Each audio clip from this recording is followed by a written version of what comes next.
Welcome to Weedy Acres. Today we're going to show you how to build a custom height staircase. Now our staircase is going to be 70 inches from the high point of the deck to the lowest point out here where we need to hit. This is where it matters. So we're going to do 10 steps, 7 inches, gives us our 70-inch layout. Home Depot and Lowe's, they sell pre-cut, prefab things. They don't ever work because it's very unlikely you have a 32-inch or a 40-inch or 48-inch layout. It's probably some kind of weird number like 69 or 42 that doesn't allow you to use them. So today we're going to do the layout. So the way you start with the end of your board at the first mark. We're going to do a 9.5-inch tread with a 7-inch drop. So there's our first piece. You always do crown. This is your crown on the board, and for anybody who wants to know, the crown is when you look down the edge of the board, you'll see a rainbow or a crown in the board.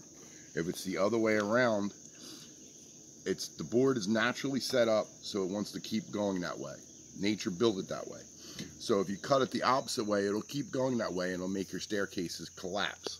If you build it the other way, it'll keep it stiffened out so it doesn't do that. So starting at your first mark, you're at your tread. This is your drop. This is your tread. You put your carpenter square on your 7 mark. You find your 9.5 mark. You get to 2 marks and you put the marks on the board. You do this all the way down at the end of the board and make sure that you are on your marks every time, or you will wind up with a really funky looking staircase. Every tread will be a different angle, a different level, and you continue to do this marking all the way down. So we already cut out a couple of these just ahead of time. Once you have your first one laid out and you cut it and you make any adjustments to where it'll work out for you, then you can use it as a template to continue to make the other ones. It's more advantageous to do that because when you do that, at least every single staircase stringer will be exactly the same. Now we're going to cut these out. Okay. This is the top of our stringer. That is the bottom of our stringer. At the bottom here, once you do your V-cuts, you're going to take away the 1.5 inch tread that's going to sit on top. On my end, maybe you're using 1-inch deck boards, maybe you're using 3/4 inch ply. I don't know what you're using, but you'll take away that distance from the 7 inches, leaving with me, in my case, 5.5 inches to the bottom. 5.5, 1.5 inches, 7 inches, 7-inch rise. That 7 inch will translate to here, it'll translate to here, and it'll add the number all the way up to the end. Now, take care when cutting, especially your notch cuts. You want to have a powerful saw, and you're going to have to take your time. The board will naturally want to do that bend that it wants to do, and because we're cutting the crown out of it, it's going to want to crown this way, so therefore it's going to want to pinch every single hole. And if you watch as I cut the first one, you'll see how the technique I've learned to use over the years.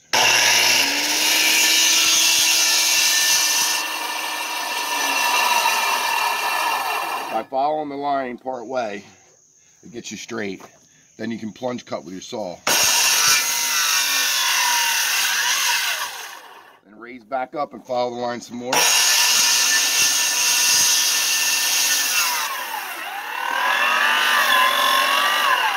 And push through the last little bit.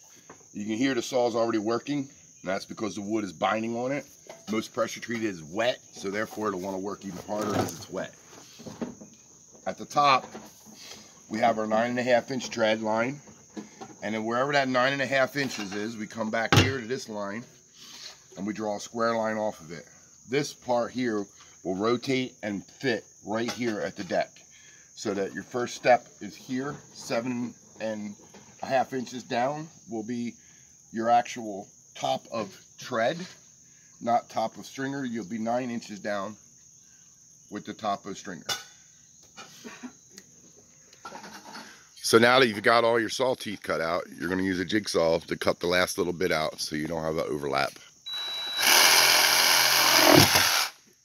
And that just bent blade cutting through that. Technical difficulties. And you use the jigsaw to cut out the hole.